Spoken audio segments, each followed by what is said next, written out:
Hello, my name is David Tavares. I'm a game designer and Unreal Engine 5 specialist. Today, I would like to talk about a CD Projekt Red video. This is the fourth in a series. I've been doing reviews and reactions to some of the information coming out by CD Projekt Red, deep dives into their strategies and projected whatever they're going to do next. This one, what they're doing next is their franchise development. So now that the introduction's out of the way, let me start.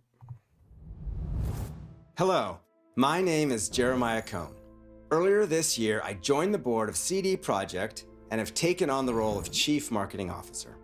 Today, I'm excited to discuss how we are continuing to build our game-centered franchises to reach and excite more gamers all over the world. In our strategy update last year, we primarily focused on our internal development transformation.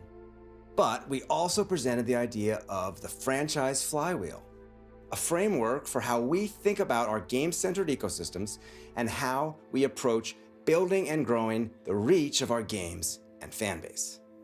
Today, I'm going to dive deeper into this ecosystem. I'll show you how this approach has been utilized recently.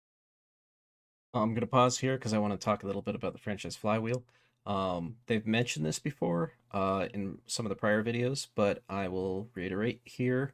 I've seen other companies do something similar. I haven't heard it called franchise flywheel before, but I like that. I like that name.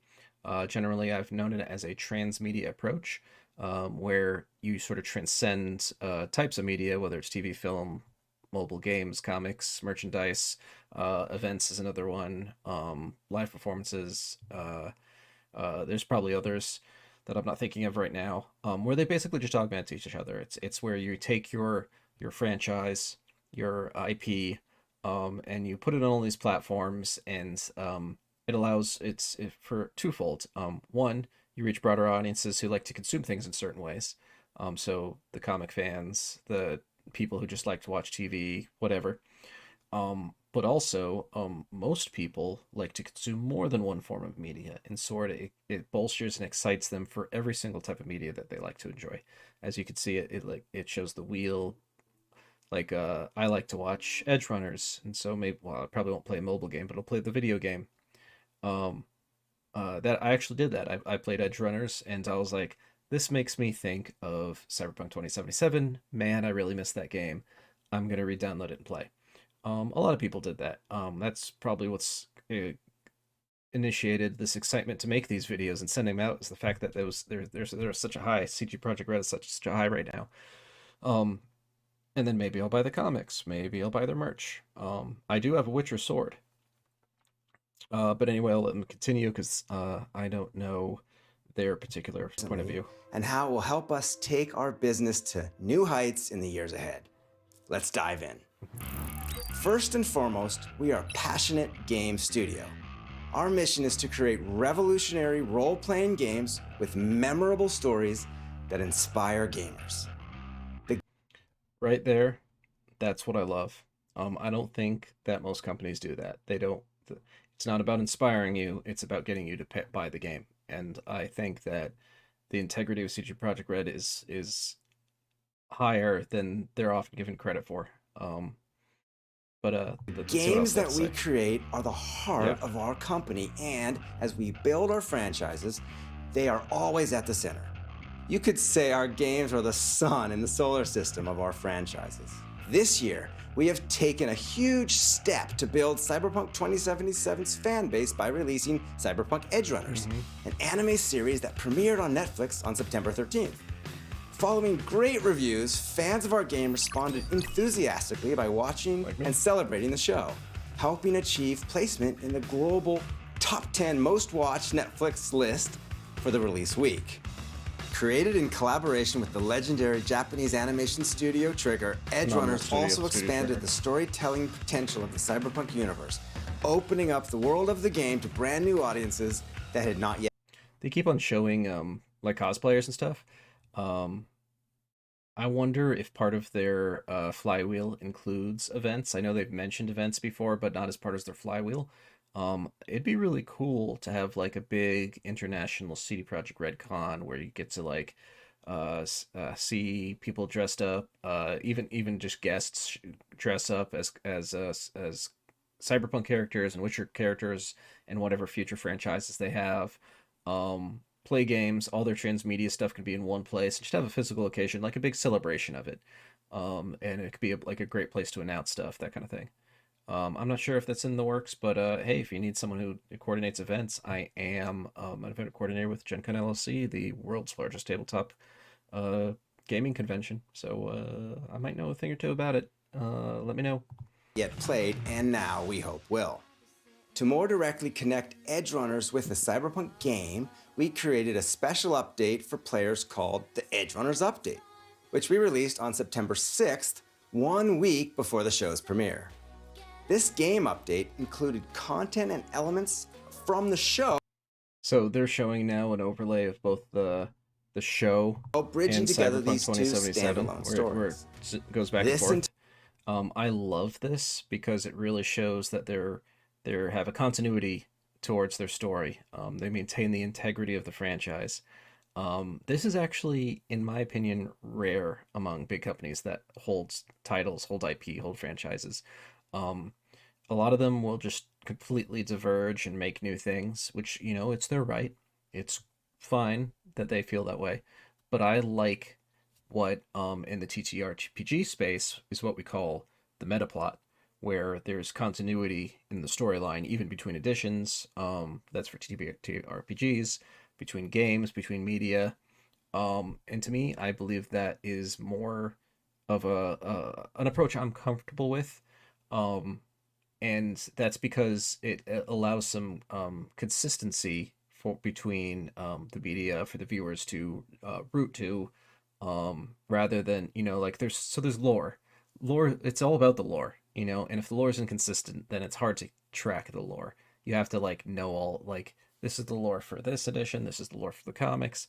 um but I like the consistency, despite the fact that there's divergent art styles. Obviously the video games are not an anime, the anime is an anime. So the art style is fine, but still the story, the places, the lore, consistent, phenomenal. Turn allowed for connected promotion of both products, resulting in spectacular viewership and also significant increases to the game's sales and active player base. And that metaplot idea I was just talking about. Um, yeah, people were more willing to buy something that's part of the continuity. That does equate to sales.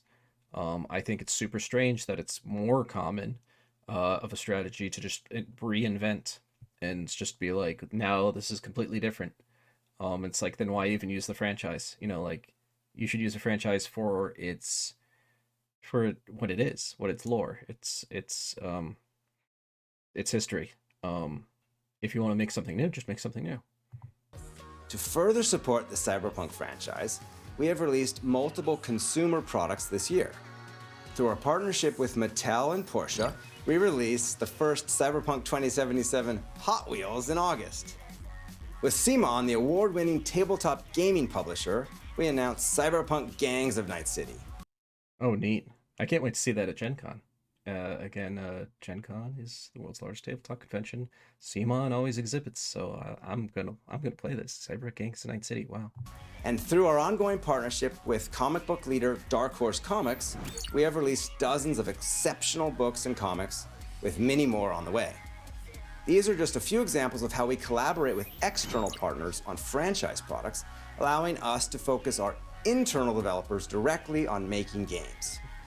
You can expect us to do even more of this next year when we release the recently announced expansion for Cyberpunk 2077, Phantom Liberty. And of course, this approach is also being applied to the Witcher franchise.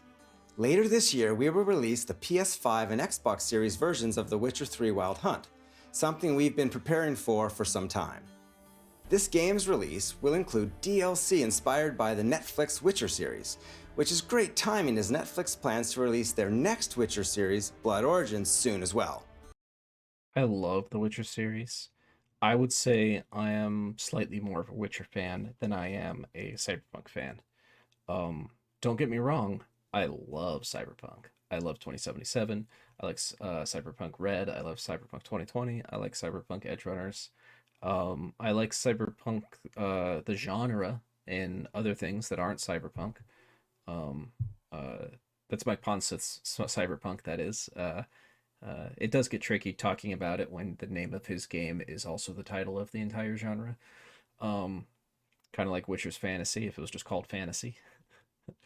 But yeah, it's phenomenal. Love Cyberpunk, but slightly edged towards the world of The Witcher that CD Projekt Red enhanced Sapkowski's books. Enhanced might not be the right word. Modified. And speaking of exciting crossovers, the Witcher universe elements and characters already appeared or will be appearing in high profile. Since I kind of made a mistake there, it said enhanced instead of modified. I have to admit, I have read. Admit. Okay, I have to let you know that I have read every single one of the Witcher books that have been translated into English. Now, I did read them after I played Witcher 3, but I read them all.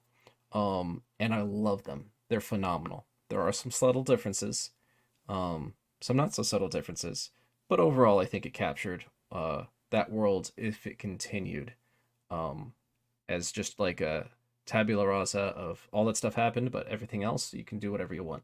I think CD Projekt Red did a great job with that. That's what I meant to say.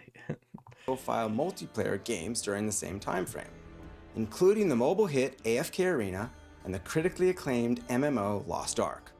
One additional high-profile game appearance is in the pipeline, but that's something we will keep secret for now. And of course, we continue to expand the toy and collectibles product lines that have been a staple of our flywheel with many new offerings this holiday season.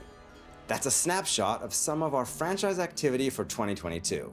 Going forward, our dedicated franchise team will work to increase these efforts in even larger mass market categories to support our revolutionary games. For television and film, our partnership with Netflix and Studio Trigger for the Edge Runners anime has proven to be a success, but it's just the beginning. At the same time, we are working to expand our toy and merchandise offerings with partners like Mattel and Dark Horse. And we have partnered up with retail experts to bring these products to much wider audiences globally. And through all of this, our commitment to quality remains our top priority. Nice. Our franchise team works closely with each partner to maintain the highest product quality and brand authenticity. We're very careful and selective about the partners we choose to work with, and our intention is to always deliver something that results in a memorable experience. Thank you for They say that results in a memorable experience. I believe that's very important because games are a great medium to deliver not just stories but meaningful stories, experiences, common connections with humanity that we all can relate to and learn from. And I believe games can literally make the world a better place. taking the time to learn about our plans. We are committed to an exciting future centered on our revolutionary role-playing games with memorable stories that inspire gamers all across the globe. Take care and game on. Game on. That'll do it. Thank you. My name is David Tavares. And hey, if CD Projekt Red, if you want to hire me, um, that makes it sound like it say don't. I know down there, I will put my email. So stay in touch. I'll be sending you my resumes. Bye.